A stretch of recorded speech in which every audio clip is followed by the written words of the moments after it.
Tamil Nadu CM Vijay Joseph ಕೊಲ್ಲೂರಿಗೆ ಭೇಟಿ ನೀಡುತ್ತಿರುವುದು ಈಗ ದೊಡ್ಡ ಸುದ್ದಿಯಾಗಿದೆ. ಮಧ್ಯಾಹ್ನ 12:30 ವಿಶೇಷ ವಿಮಾನದ ಮೂಲಕ ಮಂಗಳೂರು ಅಂತಾರಾಷ್ಟ್ರೀಯ ವಿರಿಯ ವಿಮಾನ ನಿಲ್ದಾಣಕ್ಕೆ ವಿಜಯ್ ಅವರು ಆಗಮಿಸಿದ ಬಳಿಕ ರಸ್ತೆ ಮಾರ್ಗದ ಮೂಲಕ ಕೊಲ್ಲೂರಿಗೆ ಪ್ರಯಾಣ ಬೆಳೆಸಿದರು. ಮಂಗಳೂರಿನಿಂದ 130 ಕಿಲೋಮೀಟರ್ ದೂರವಿರುವ ಕೊಲ್ಲೂರು ಶ್ರೀ ಮೂಕಾಂಬಿಕಾ ಕ್ಷೇತ್ರಕ್ಕೆ ನಟ ಝೀರೋ ಟ್ರಾಫಿಕ್ನಲ್ಲಿ ಹೋಗಿದ್ದಾರೆ. 1 ಗಂಟೆ 30 ನಿಮಿಷ ಗಂಟೆಯ ರಸ್ತೆ ಪ್ರಯಾಣದ ಮೂಲಕ ಕೊಲ್ಲೂರಿಗೆ ಭೇಟಿ ನೀಡಿ 2 ಗಂಟೆಗೆ ಕೊಲ್ಲೂರು ಮೂಕಾಂಬಿಕಾ ಕ್ಷೇತ್ರಕ್ಕೆ ಆಗಮಿಸಿ ದರ್ಶನದ ಬಳಿಕ ವಿಜಯ್ ವಿಶೇಷ ಪೂಜೆ ನೆರವೇರಿಸಿದರು. ಸಂಜೆ 4 ಗಂಟೆ 30 ನಿಮಿಷದ ವೇಳೆಗೆ ಅಂತಾರಾಷ್ಟ್ರೀಯ ವಿಮಾನ ನಿಲ್ದಾಣಕ್ಕೆ ಆಗಮಿಸಿ ಚೆನ್ನೈಗೆ ನಿರ್ಗಮಿಸಿದ್ದಾರೆ.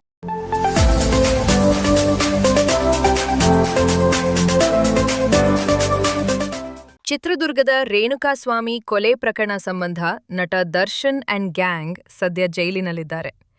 ಪ್ರಕರಣ ಇನ್ನೂ ವಿಚಾರಣೆ ಹಂತದಲ್ಲಿದೆ. ಆದರೆ ಕೆಲ ಕಿಡಿಗೇಡಿಗಳು ದರ್ಶನ್ ಹಾಗೂ ಅವರ ಪತ್ನಿ ವಿಜಯಲಕ್ಷ್ಮಿ ವಿರುದ್ಧ ಕೀಳು ಮಟ್ಟದ ಪೋಸ್ಟ್ಗಳನ್ನು ಮಾಡುತ್ತಿದ್ದಾರೆ.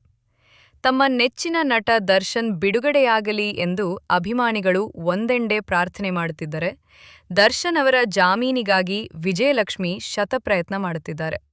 ಈ ಮಧ್ಯೆ ಕೆಲವರು ವಿಜಯಲಕ್ಷ್ಮಿ ದರ್ಶನ್ ಅವರನ್ನು ಹೀನಾಯವಾಗಿ ಪೋಸ್ಟ್ ಮಾಡುತ್ತಿದ್ದು, ಇದರ ವಿರುದ್ಧ ವಿಜಯಲಕ್ಷ್ಮಿ ದರ್ಶನ್ ಸೈಬರ್ ಪೊಲೀಸರ ಮೊರೆ ಹೋಗಿದ್ದಾರೆ.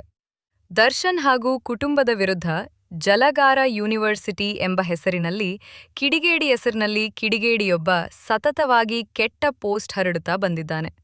ಇದೀಗ ಆ ಖಾತೆಯಲ್ಲಿ ಮಾಡಲಾಗಿರುವ ಪೋಸ್ಟ್ನಲ್ಲಿ ವಿಜಯಲಕ್ಷ್ಮಿ ಮತ್ತು ನಟ ಧನ್ವೀರ್ ಜತೆ ಸಂಬಂಧ ಹೊಂದಿದ್ದಾರೆ ಎಂದು ಹೀನಾಯವಾಗಿ ಬರೆದುಕೊಂಡಿದ್ದಾನೆ.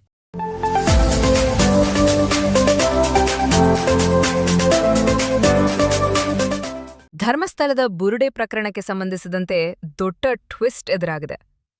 ತನ್ನನ್ನು ಕೆಲವರು ಬಳಸಿಕೊಂಡು ಧರ್ಮಸ್ಥಳದ ವಿರುದ್ಧ ಷಡ್ಯಂತ್ರ ರೂಪಿಸಿದ್ದಾರೆ ಎಂದು ಚಿನ್ನಯ್ಯ ಹೇಳಿದ್ದಾನೆ. ಅಲ್ಲದೆ ಈತ ಪ್ರಕಾಶ್ ರಾಜ್ ಹೆಸರನ್ನು ರಿಟ್ ಅರ್ಜಿಯಲ್ಲಿ ಉಲ್ಲೇಖ ಮಾಡಿದ್ದಾನೆ. ಈ ಬೆನ್ನಲ್ಲೇ ನಟ ಪ್ರಕಾಶ್ ರಾಜ್ ಅವರು ಪ್ರತಿಕ್ರಿಯಿಸಿದ್ದಾರೆ. ಮಾಧ್ಯಮ ಹಾಗೂ ಸಾಮಾಜಿಕ ಜಾಲತಾಣಗಳಲ್ಲಿ ತಮ್ಮ ಹೆಸರು ಕೇಳಿಬರುತ್ತಿದ್ದಂತೆ ಅಧಿಕೃತ ಸ್ಪಷ್ಟನೆ ನೀಡಿರುವ ಅವರು ತಮ್ಮ ಬಗ್ಗೆ ಹರಡುತ್ತಿರುವುದು ಸುಳ್ಳು ಸುದ್ದಿ ಎಂದು ಕಿಡಿಕಾರಿದ್ದಾರೆ. ಎಲ್ಲರಿಗೂ ನಮಸ್ಕಾರ. ಧರ್ಮಸ್ಥಳ ಪ್ರಕರಣಕ್ಕೆ ಸಂಬಂಧಿಸಿದಂತೆ ಮಾಧ್ಯಮಗಳಲ್ಲಿ, ಸಾಮಾಜಿಕ ಜಾಲತಾಣಗಳಲ್ಲಿ ನನ್ನ ಬಗ್ಗೆ ಕೆಲವು ಸುದ್ದಿಗಳು ಚರ್ಚೆಯಾಗುತ್ತಿರುವುದು ಗಮನಕ್ಕೆ ಬಂದಿದೆ. ಇದು ಅತ್ಯಂತ ಸೂಕ್ಷ್ಮವಾದ ವಿಷಯವಾಗಿರುವುದರಿಂದ ಮತ್ತು ಕೋಟ್ಯಂತರ ಭಕ್ತರ ನಂಬಿಕೆಗೆ ಸಾಕ್ಷಿಯಾಗಿರುವುದರಿಂದ ಇಂತಹ ಅನುಮಾನಗಳಿಗೆ ಉತ್ತರಿಸುವುದು ನನ್ನ ಕರ್ತವ್ಯವೂ ಆಗಿದೆ ಎಂದು ಪ್ರಕಾಶ್ ರಾಜ್ ಪೋಸ್ಟ್ ಆರಂಭಿಸಿದ್ದಾರೆ. ನಾನು ಸದ್ಯ ಊರಿನಲ್ಲಿ ಇಲ್ಲ. 2 ದಿನಗಳಲ್ಲಿ ನಾನೇ ಖುದ್ದಾಗಿ ಬಂದು ಮಾಧ್ಯಮ ಮಿತ್ರರ ಮೂಲಕ ಇದಕ್ಕೆ ಸೂಕ್ತ ಪ್ರತಿಕ್ರಿಯೆ ನೀಡಲಿದ್ದೇನೆ. ಅಲ್ಲಿಯವರೆಗೆ ಗಾಳಿ ಸುದ್ದಿಗಳನ್ನು ದಯವಿಟ್ಟು ಯಾರೂ ನಂಬಬೇಡಿ ಎಂದು ಕೋರಿದ್ದಾರೆ.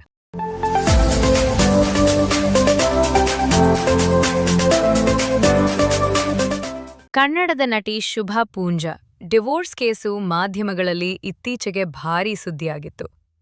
ಈ ಎಲ್ಲಾ ಚರ್ಚೆಗಳ ನಡುವೆ ನಟಿ ಶುಭಾ ಪೂಂಜಾ ಇಂದು ತಮ್ಮ ಇನ್ಸ್ಟಾಗ್ರಾಂ ಖಾತೆಯಲ್ಲಿ ಸುದೀರ್ಘ ಪೋಸ್ಟ್ ಒಂದನ್ನು ಹಂಚಿಕೊಳ್ಳುವ ಮೂಲಕ ಮಾಧ್ಯಮ ಮಿತ್ರರಲ್ಲಿ ಮತ್ತು ಅಭಿಮಾನಿಗಳಲ್ಲಿ ಮನವಿ ಮಾಡಿಕೊಂಡಿದ್ದಾರೆ. ಶುಭಾ ಪೂಂಜಾ ಅವರು 2022ರಲ್ಲಿ ಉಡುಪಿ ಮೂಲದ ಸುಮಂತ್ ಬಿಲ್ಲವ್ ಅವರನ್ನ ಮದುವೆಯಾಗಿದ್ದರು. ಆದರೆ ಇತ್ತೀಚಿನ ದಿನಗಳಲ್ಲಿ ಇವರಿಬ್ಬರ ನಡುವೆ ಭಿನ್ನಾಭಿಪ್ರಾಯ ಮೂಡಿದ್ದು, ದಂಪತಿಗಳು ವಿಚ್ಛೇದನ ಪಡೆಯಲಿದ್ದಾರೆ ಎಂಬ ಸುದ್ದಿಗಳು ದಟ್ಟವಾಗಿ ಹರಡಿದ್ದವು. ಇದೇ ಸಮಯದಲ್ಲಿ ಅವರು ಪತಿ ಜೊತೆಗಿನ ಫೋಟೋಗಳನ್ನು ಡಿಲೀಟ್ ಮಾಡಿದ್ದರು. ವಿಚ್ಛೇದನ ಸುದ್ದಿಯನ್ನ ಅಲ್ಲಗಳೆಯಲೂ ಇಲ್ಲ, ಒಪ್ಪಿಕೊಂಡಿಯೂ ಇಲ್ಲ. ಇದೀಗ ತಮ್ಮ ಖಾಸಗಿತನವನ್ನ ಗೌರವಿಸುವಂತೆ ಮನವಿ ಮಾಡಿಕೊಂಡಿದ್ದಾರೆ. ಸೂಕ್ತ ಸಮಯ ಸಂದರ್ಭ ಬಂದಾಗ ತಾವೇ ವೈಯಕ್ತಿಕವಾಗಿ ನಿಮ್ಮೆಲ್ಲರೊಂದಿಗೆ ಯಾವುದೇ ಅಪ್ಡೇಟ್ ಇದ್ದರೂ ಹಂಚಿಕೊಳ್ಳುತ್ತೇನೆ. ಅಲ್ಲಿಯವರೆಗೆ ಊಹಾಪೋಹಗಳನ್ನು ಹಬ್ಬಿಸಬೇಡಿ. ನಿಮ್ಮ ನಿರಂತರ ಪ್ರೀತಿ, ಬೆಂಬಲ ಮತ್ತು ದಯೆಗೆ ಮತ್ತೊಮ್ಮೆ ಧನ್ಯವಾದಗಳು ಎಂದು ಮನವಿ ಮಾಡಿಕೊಂಡಿದ್ದಾರೆ ಶುಭಾ ಪೂಂಜಾ.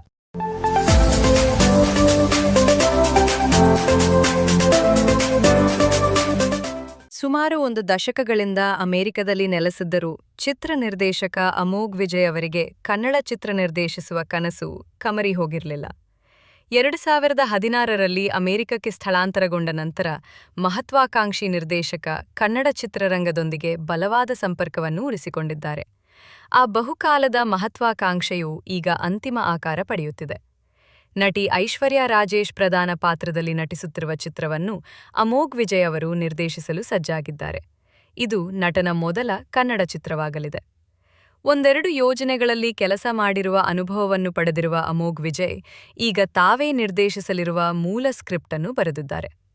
ಯುಎಸ್ ಮೂಲದ ನಿರ್ಮಾಣ ಸಂಸ್ಥೆ ಎಮ್ರಿಕ್ ಪ್ರೊಡಕ್ಷನ್ಸ್ ಬೆಂಬಲಿತ ಈ ಯೋಜನೆಯು ಪ್ರಸ್ತುತ ಪೂರ್ವ ನಿರ್ಮಾಣದ ಆರಂಭಿಕ ಹಂತದಲ್ಲಿದೆ.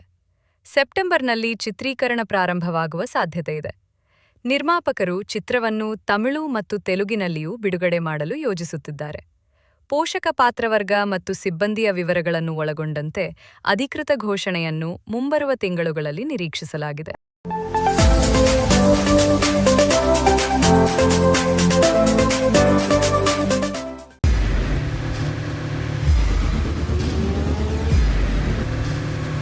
ಪ್ರಜಾಮಾರ್ಗ ನ್ಯೂಸ್, ಇದು ಜನಸಾಮಾನ್ಯರ ಧ್ವನಿ. ನಮಸ್ಕಾರ.